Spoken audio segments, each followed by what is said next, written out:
¿Cómo están, amigas y amigos? Estamos de vuelta a nuestros Horizontes de Democracia, el podcast de la Facultad de Economía y Gobierno de la Universidad de San Sebastián. Estamos saliendo a la cancha con los jugadores titulares en este minuto. Estamos con Luz Poblete por ahí. ¿Cómo está nuestra secretaria general? Aquí estamos, felices de una nueva grabación de este Horizontes de Democracia con un tema muy interesante. Nos adelante, nos adelante. Oye, tenemos también a nuestro goleador, al profesor Kenneth Bunker, que nos acompaña ahí desde de nuestra facultad. Así que, profesor, ¿cómo le va? Muy bien, muchas gracias por esa buena introducción. Así que preparado para el tema de hoy día, muy entusiasmado. Oye, se viene un tema importante, central para el funcionamiento de nuestra democracia, que es, con este título le hemos puesto para poder ilustrar lo que se nos viene en esta conversación, que es, ¿hay agua en la piscina para una reforma al sistema político? Aquí tenemos harto paño que cortar. Gente que está incidiendo desde la academia, desde posiciones gremiales y también desde lo político. Así que la verdad creemos que es importante que podamos tener esta conversación y conversar sobre un tema que ha estado en la palestra, en el debate, y salió el presidente de la República a hablar un par de cosas, así que qué mejor que partir esta sesión abriendo el debate. Y en ese contexto tenemos la pregunta ya planteada. ¿Qué opinan? Partimos con Luz. ¿Cómo ves tú esta discusión? Bueno, creo que es muy importante especialmente para nuestros estudiantes que ven este programa o para todos los jóvenes interesados y teniendo aquí al profesor, a nuestro maestro acá, para instruirnos de qué significa, cuál es la importancia para una democracia tener un sistema político robusto, sólido. Y eso justamente es una discusión, Hugo, que se viene dando ya hace varios años. Yo te diría que especialmente frente a la discusión por el sistema binominal, que era nuestro sistema electoral que tuvimos, ahí ustedes corríjanme, creo que se hizo esa modificación en el año 2015. Entonces este es nuestro tercer ciclo electoral que vendríamos teniendo este nuevo sistema que pasó de un sistema binominal a un proporcional. Ahí el doctor Bunker nos puede explicar, pero creo que es importante entender que cuando se hace un cambio en el sistema electoral y por lo tanto un cambio al sistema político o a la configuración de las fuerzas políticas dentro del Congreso en este caso y la elección presidencial, y también teniendo en consideración otra modificación importante, que pasamos de voto obligatorio a voto voluntario y de voto voluntario ahora de nuevo al voto obligatorio, esas cosas van cambiando un poco la geografía política y de nuestros representantes dentro del sistema político que nos gobierna y que tiene una dinámica en particular. Entonces no es menor, Hugo, que por algo surge después de 3 ciclos electorales de nuevo la discusión respecto del sistema político. ¿Qué pasó? ¿Cuáles fueron las consecuencias de ese cambio el 2015? ¿Fue mejor para nuestra democracia tener ese sistema? Es importante revisarlo y aprovechar de hacerle modificaciones o ajustes para poder tener un sistema más sólido. Yo creo que esas son un poco las preguntas que nos tenemos que hacer y que podamos al menos discutirlas, tratar de ilustrar y hacer algo de pedagogía en este programa, Hugo. No, central, y lo que dice Luz, creo que es motor central de este espacio, poder no solamente comentar la contingencia, las cosas que nos parezcan relevantes, en nuestras importantes y muy acaloradas reuniones de pauta, donde tratamos de abordar toda la contingencia, sino que también desde la academia, que tiene que ver con eh, difundir el conocimiento a partir de distintas investigaciones, etcétera. Así que, profesor Bunker, sin más preámbulo, ¿cómo Luz dejó planteada una serie de preguntas? ¿Cómo lo ves tú al respecto de los desafíos que tenemos desde el sistema político? Mira, yo partiría con un diagnóstico sobre el sistema político que lamentablemente no puede ser positivo. Tenemos un sistema que no está funcionando bien, ¿no? No hay gobernabilidad. Este gobierno, como anteriores gobiernos también, han paulatinamente ido teniendo más problemas para gobernar, ¿ya? O sea, ellos tienen una agenda de gobierno, tienen un programa, pero una vez que llegan al gobierno cuesta mucho entablar ese programa. Cuesta conversar con el Congreso tiene una agenda, el gobierno tiene otra agenda, el sistema político más amplio tiene otras agendas y finalmente terminamos en una situación donde no se resuelve ninguna de las cosas que son urgentes. Entonces, el diagnóstico es que hay problemas de gobernabilidad. Entonces, la pregunta que viene a partir de eso es ¿por qué tenemos problemas de gobernabilidad? Y lo que nosotros hemos estudiado con mucha profundidad en el Laboratorio de Democracia y Gobierno es que tiene que ver con la fragmentación del sistema de partidos. Hay una pregunta sobre cuánta fragmentación hay y si es que esa fragmentación finalmente afecta a la gobernabilidad. Y el supuesto que hacemos nosotros es que si tú tienes demasiados partidos políticos, como demasiados pocos partidos políticos, vas a tener problemas para gobernar. Porque si son muchos, por ejemplo, tú no sabes con quién tienes que hablar para generar coaliciones, para generar alianzas, para pasar proyectos de ley. Si son pocos, obviamente los problemas son para el otro lado. Pero en el caso chileno, tenemos demasiados partidos políticos, tenemos un problema de fragmentación. Y eso ha ido creciendo a través de los años. Nosotros tenemos estudios al respecto, una fragmentación que va aumentando de forma exponencial. Y por eso este gobierno tiene incluso más dificultades que el anterior, el cual tiene más dificultades que el anterior en generar proyectos de ley. Y lo que nosotros creemos, lo que nosotros observamos de esta observación, es que la fragmentación es un efecto directo del sistema electoral. Entonces, por las reglas electorales que nosotros tenemos un sistema altamente fragmentado. Por lo tanto, si es que el problema es la fragmentación, entonces la solución pasa por tener reglas electorales que no incentiven la fragmentación. Es casi así de simple. Entonces, si es que se debe pensar en una reforma del sistema político, me parece que sí, porque simplemente no es funcional ni para este gobierno ni para el que venga tener que gobernar con tantos partidos políticos. Muchas gracias, Kenneth. Y en ese contexto también, para aprovechar de poner en contexto a nuestros auditores, estudiantes, personas que están interesadas en los asuntos públicos, hace un pocos días la Asociación Chilena de Ciencia Política levantó una carta de forma transversal con distintos académicos y académicas con visiones totalmente diferentes, complementarias, que hablaban sobre la necesidad de abordar esta reforma. El profesor Bunker nos ha dado un diagnóstico preliminar que yo me imagino que como es la labor del laboratorio, está ya con una serie de propuestas pensando en cómo avanzar en esto. Y en ese contexto yo les quiero preguntar a ambos, que estamos en vivo, así que para los que no nos están viendo vía YouTube, el profesor Bunker ya sacó de la manga ya sus propuestas respecto a cómo mejorarlo. Y en ese contexto quiero preguntarle a ambos, ¿cómo ven ustedes este diálogo, esta conversación entre la academia pero también con el gobierno, y en último término con los agentes políticos, ya sea oficialismo, oposición, porque se ha dicho mucho, pero creo que parte de nuestra labor acá desde este podcast Horizonte de Democracia tiene que ver con poner la pelota al piso. Entonces, en ese sentido, ¿cómo lo ven? ¿Cuáles son sus sensaciones? ¿Cómo podemos generar espacio de diálogo y comunicación para poder fomentar justamente esta conversación? ¿Cómo lo ves tú, Luz? Es muy importante lo que mencionas porque efectivamente los espacios o los escenarios políticos dieron una oportunidad de poder cambiar o al menos hincarle el diente en buen chileno durante los dos procesos constituyentes. En ambos había una comisión particular donde los convencionales, uno y los consejeros en el otro, profundizaron en cambios en el sistema político. En el primer proceso fue hacia un lado, en el segundo proceso sabemos que fue hacia el otro lado. El punto es que hay algo que es transversal, que todos tienen la idea de que hay que revisar el sistema político y que esta es una buena oportunidad para hacerle cambios profundos y fortalecer la democracia. Fue el comité de expertos del segundo proceso constitucional que era bastante transversal en términos de fuerzas políticas, pero además tenían todo el conocimiento técnico como para poder darle una vuelta sin que se hiciera pensar que estoy tirando agua para mi molino, ¿no? Porque si estaba muy marcado entre los convencionales su tendencia política, era importante que hicieran una reforma que fuera más transversal. Y creo que lo logró el comité de expertos. Otras propuestas emanaron, por ejemplo, de los estudios del Laboratorio de Democracia y Gobierno de la Universidad de San Sebastián, liderado por el doctor Bunker. Creo que es importante mirar porque es una propuesta que emana de las consecuencias que tiene este sistema político actual. No es una idea de guata, no es algo antojadizo, no es porque quiero yo eliminar a los partidos chicos y quiero poder gobernar a mi pinta, sino que efectivamente viene de una base académica. Entonces, lo que tú dices, Hugo,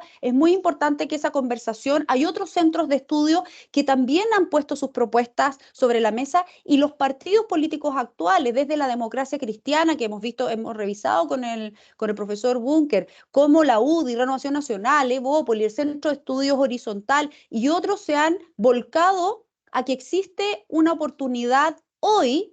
Y ojo con lo que voy a decir, y una oportunidad para el gobierno, para este gobierno, de hacer esa revisión. Este gobierno no ha podido avanzar en su programa, ya lo tuvo que descartar absolutamente, no solamente por las contingencias tremendas que tenemos a nivel de seguridad, que ha tenido que volcar toda su agenda y sus recursos y su energía en resolver eso, también en la crisis económica. Ambas cosas no estaban consideradas en su programa, pero las grandes reformas como el pacto tributario y también la reforma previsional ha sido algo que ha sido bloqueado por esta fragmentación de la cual hablaba el profesor Bunker, con lo cual no dejas avanzar en realidad reformas profundas que permitan transformar temas que son parte de los intereses y preocupaciones de la ciudadanía. Entonces, es ahí donde yo veo una oportunidad única a propósito de que ya está el tema sobre la mesa, que ya este año vamos a tener un año electoral tan importante como la segunda elección de los gobernadores, bueno, los cores también, los alcaldes y concejales, y el próximo año, el 2025, volvemos a tener otro ciclo presidencial. Entonces vamos a volver a tener los mismos vicios, vamos a tener los mismos bloqueos, si es que no somos capaces en estos 2 años que quedan de gobierno, poder, y a este Congreso en particular, para poder hacer las reformas necesarias. Creo que sí hay algo de agua en la piscina, como titula este capítulo, ¿verdad? Hay algo de agua en la piscina y creo que tenemos que aprovechar esa oportunidad de hacer este match entre la academia, el ejecutivo, el gobierno, en este caso de turno, pero también los centros de estudio y los entendidos en el tema. Buenísimo. Y en ese contexto, Kenneth, obviamente lo que debemos estar no solamente nosotros pensando, sino que también las personas que nos están escuchando desde sus casas, desde sus teléfonos, camino al trabajo, lo que sea, ¿qué es lo que si nos puedes dar un par de spoilers respecto a los estudios? Cuéntanos más o menos de qué se trata y que obviamente la idea y la invitación es a que los puedan descargar desde las plataformas del laboratorio, pero también que si nos puedes contar en palabras de su propio autor, qué es lo que se puede observar en esos documentos. Mira, lo primero que me parece importante, como cuál es el fundamento de este estudio, es precisamente la observación de que hay una fragmentación exponencial.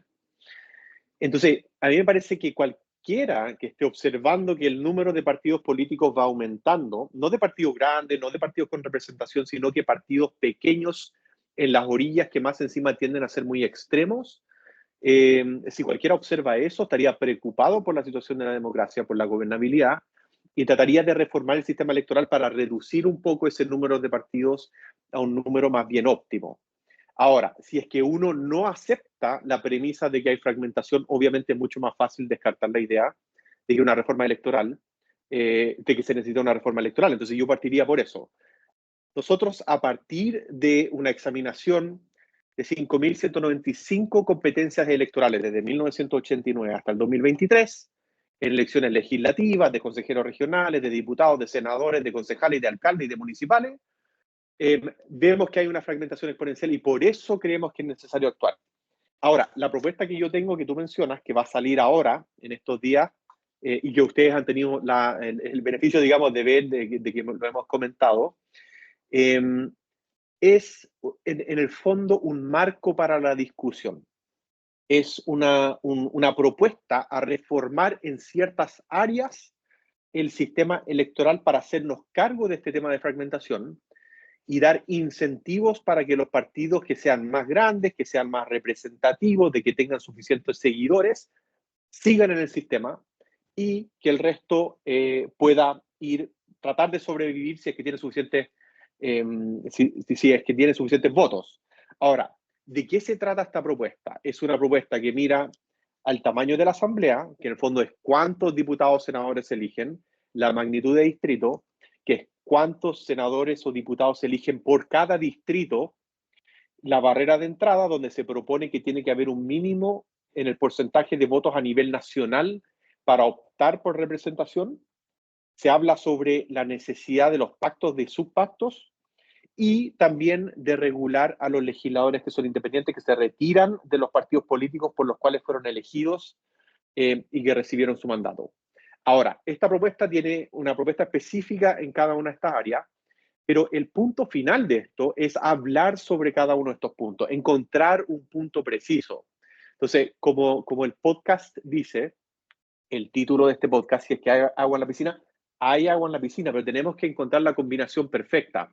No todos los sectores políticos van a estar dispuestos a avanzar en cada uno de estas 5 áreas, pero por lo mismo, no, tampoco es crucial avanzar en las 5, sino que podemos elegir 2, podemos combinar distintos rangos, distintos niveles de influencia, reducir, si tenemos que reducir escaños, no tiene que ser 20 escaños, puede ser 10. Ahí hay una conversación que está pendiente y yo creo que hay un debate donde los académicos, donde los expertos, las personas que estudian estos temas, como el Laboratorio de Democracia y Gobierno, puede participar, ¿no? Nosotros podemos ayudar a informar a las personas que toman decisiones para que puedan encontrar una combinación óptima de reglas electorales y que esas reglas electorales terminen generando los incentivos correctos para que el número de partidos que tengamos sea óptimo, para generar resultados que sean importantes y que se hagan cargo de las urgencias de las personas.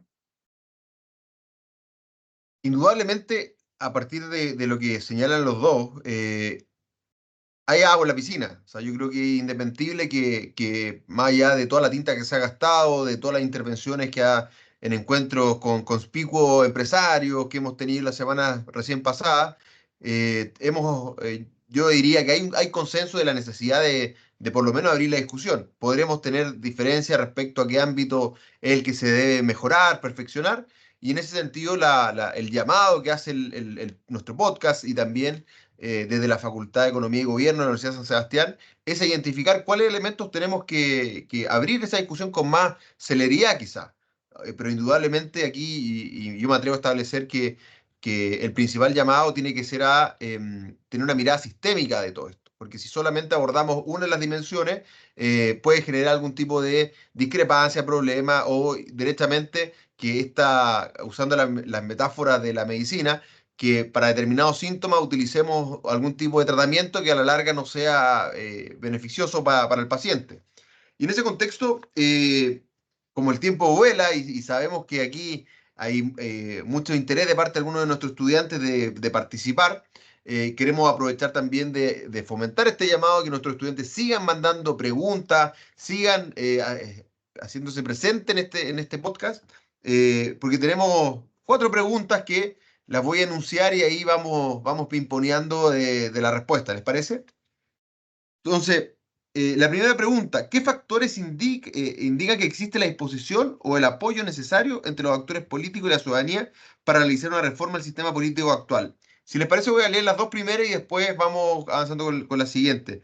¿Cuáles son los principales desafíos o resistencias que se podrían enfrentar al intentar implementar reformas significativas al sistema político? Entonces, eh, la pregunta del millón, ¿mantenemos el orden o variamos? ¿Qué será lo más adecuado en este caso?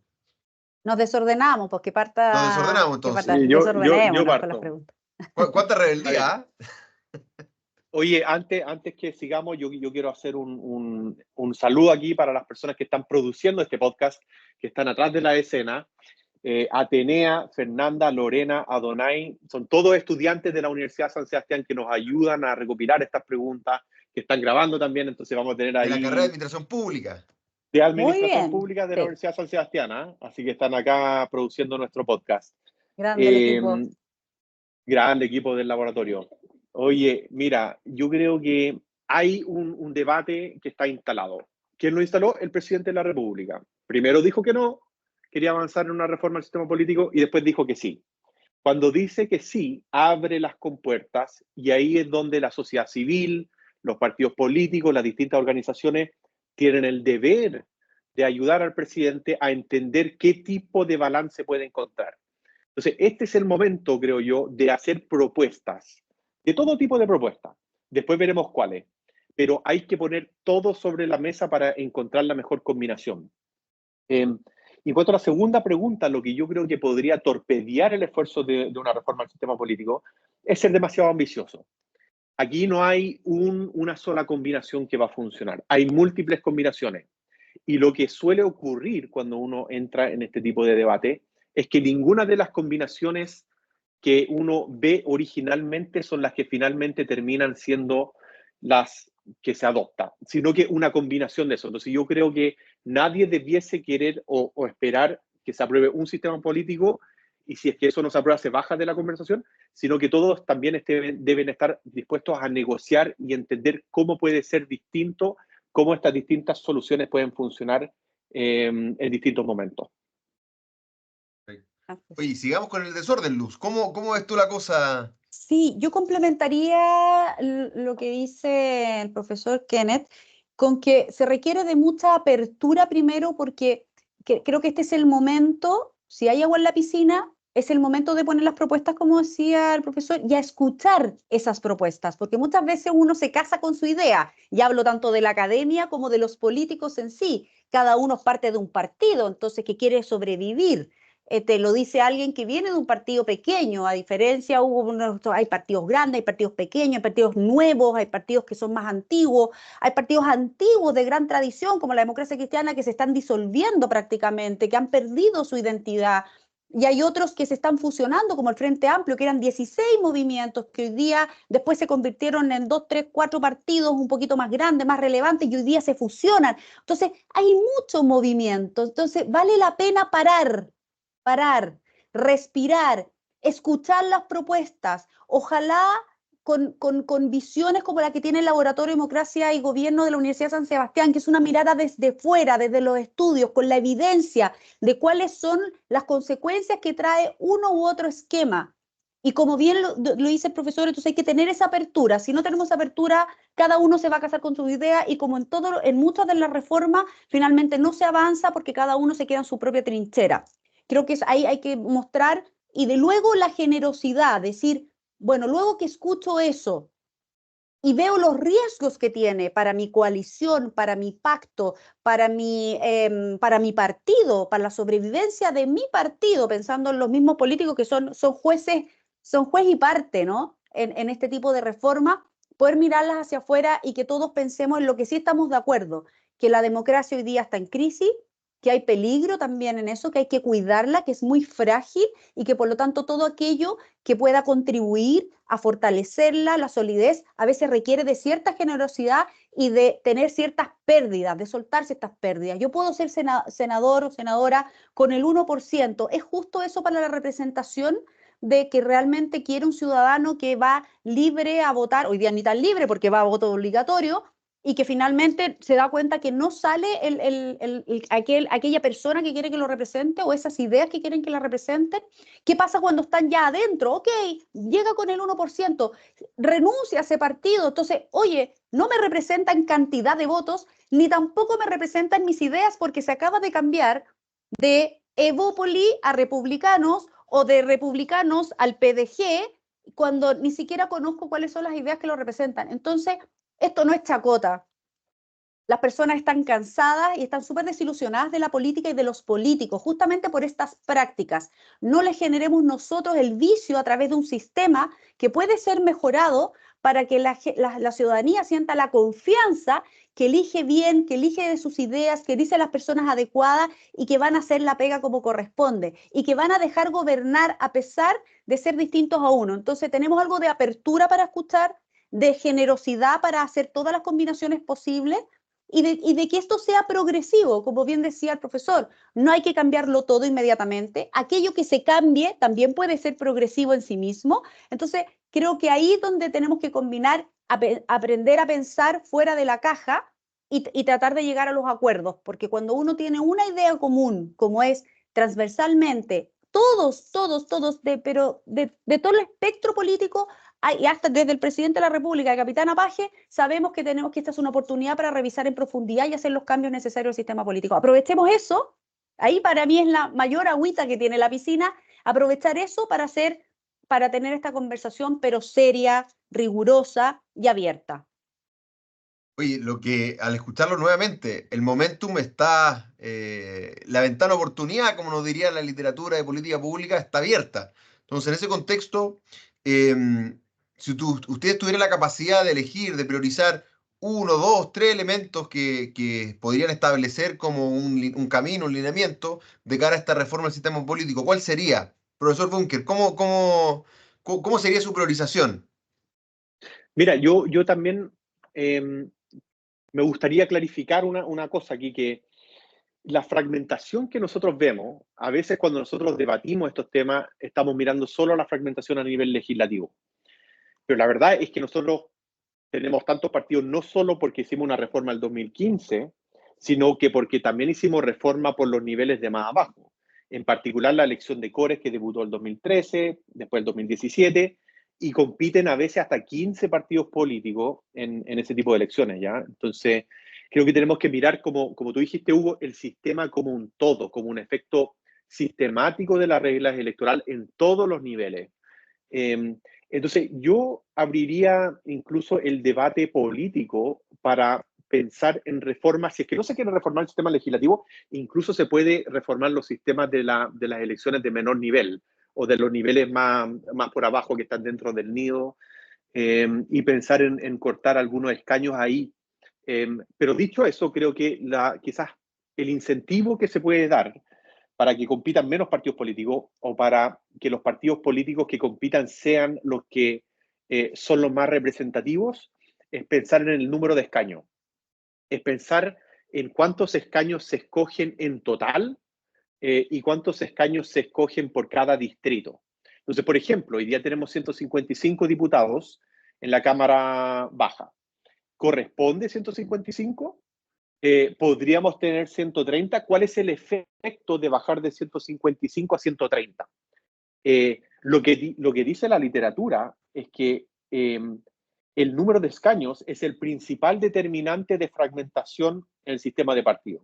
Entonces, lo que tenemos que hacer, creo yo, si es que tuviera que escoger un área, ya sea a nivel legislativo, a nivel de consejeros regionales, de concejales, etcétera, es pensar en cuántos escaños debiese reducir para que eso me produzca un número efectivo de partidos que sea funcional para la gobernabilidad.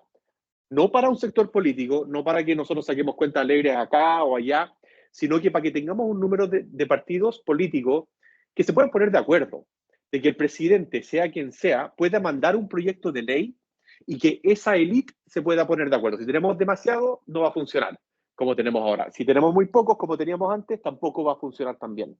¿Ya? Entonces yo lo que pediría como mayor énfasis es en analizar cómo y dónde cortar el número de escaños. Oye, pero muy bien el profesor Bunker porque se jugó con algo súper concreto y que en el fondo la magnitud de distrito es uno de los elementos centrales de toda esta discusión. Así que, Luz, ¿cómo lo ves tú?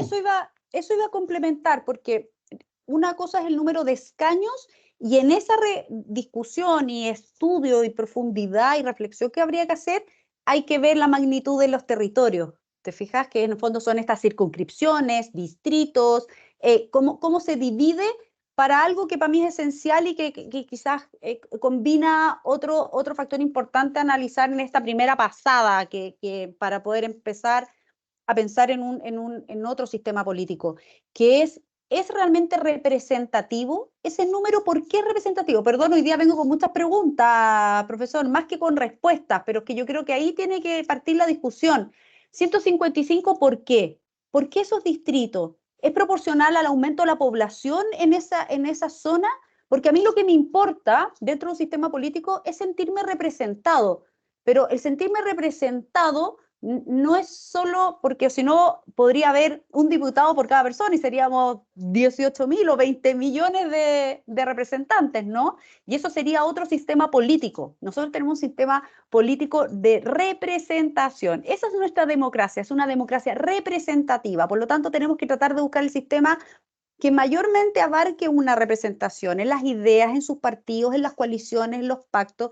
Entonces, dicho eso, y en esta revisión que parece muy numérica, muy cuantitativa, no es al azar, y hay que tratar de hacer ese estudio profundo, no es al azar. ¿Por qué esa cantidad? ¿Qué permite eso? ¿Por qué estas coaliciones? Y el otro que es importante y que también me interesa y hago la pregunta, el umbral, ¿verdad? El umbral con el cual tú vas a tener ese escaño, te permiten. ¿Es justo que el 1% frente a otro que tiene mayor porcentaje te sea representativo ahí? A lo mejor es justo porque está dentro de una coalición o dentro de un partido que representa esas ideas. Entonces, ¿qué importa si yo tengo el 1% y el otro tiene el 40 y tanto, si representamos las mismas ideas? Entonces, creo que hay que discutirlo con ese nivel de preguntas. No antojadisto porque yo quiero sobrevivir o no como partido político, o porque yo quiero ser electo como sea, aunque sea con 3 votos. ¿Es eso representativo? ¿Por qué tiene que ser el 5%? ¿Es proporcional un 5% para la cantidad de partidos que tenemos? A lo mejor es un 3, un 2,5, un 2,8, un 1,8, un 6, un 7. Como pongámosle seriedad, pongámosle estudio, pongámosle nombre, hay investigación, tenemos tremendo especialistas en eso como es el doctor Bunker a través del Laboratorio de Democracia, pero también hay otra, la academia en general o los centros de estudios que están interesados en fortalecer los sistemas democráticos, tienen que ponerse serios en esta discusión. Y yo aquí va como la petición a los políticos, ¿no? Dado que hay agua en la piscina, dado que hay una oportunidad de, como hagámoslo bien, hagámoslo en profundidad y escuchemos también lo que tienen que decir los expertos en el tema. Oye, el tiempo vuela, y sobre todo cuando uno lo pasa bien y son temas que nos interesan y nos mueven. Yo tengo una tincada, me van a disculpar, pero yo creo que vamos a volver a hablar de este tema prontamente, ¿ah? No sé si acá, en este espacio, o en otros que estén impulsando nuestra Universidad de San Sebastián. Y en ese contexto, un minuto de confianza. Yo creo que nos merecemos un minuto de confianza. Profesor Bunker, ¿algún elemento, algo que quiera decir en su minuto de confianza aquí? Que no salga de las paredes de Bellavista y de la universidad, pero en el fondo, dele con todo ese minuto de confianza.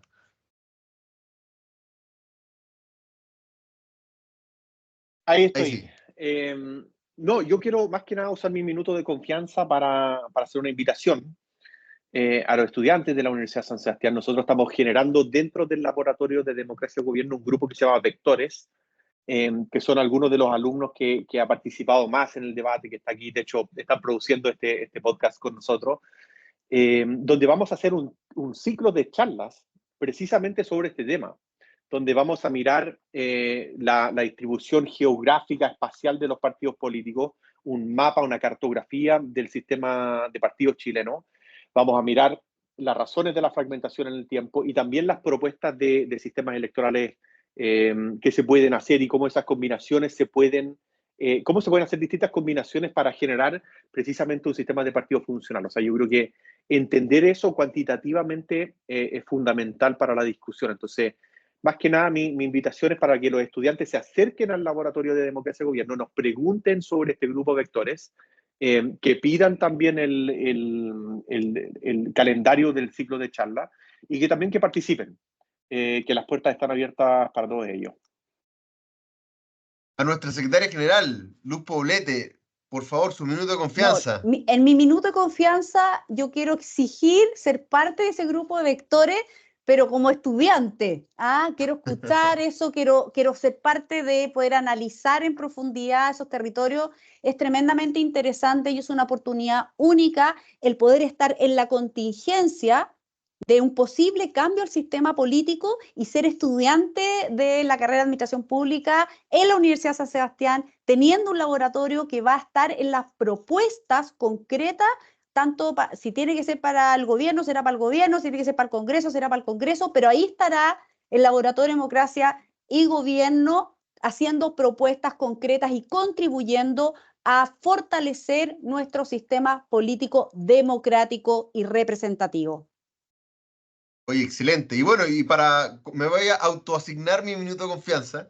Lo que decía Luz, yo creo que es fundamental y nosotros como carrera de Administración Pública, como Facultad de Economía y Gobierno, tenemos una labor, una misión que es incidir en el debate, tratar de contribuir al fortalecimiento de la democracia, pero que también nuestros estudiantes se sientan llamados a estas conversaciones, se sientan parte y también invitarlos a que revisen las invitaciones que hace el laboratorio, también entidades científicas o gremiales como la Asociación Chilena de Ciencia Política, que tengo el gusto de presidir, así que queremos que sean parte, queremos que, que contribuyan a la discusión, porque su opinión es muy relevante y qué mejor que acompañarla de los estudios que se está haciendo en el laboratorio, de todo el impulso que está haciendo la facultad, y en este caso, desde la carrera de Administración Pública, estamos a disposición para ese tipo de cosas. Así que, como decía hace unos minutos atrás, el tiempo vuela. Sé que vamos a seguir estas conversaciones, ya sea a través de las redes sociales de nuestra facultad, de nuestra carrera, del laboratorio,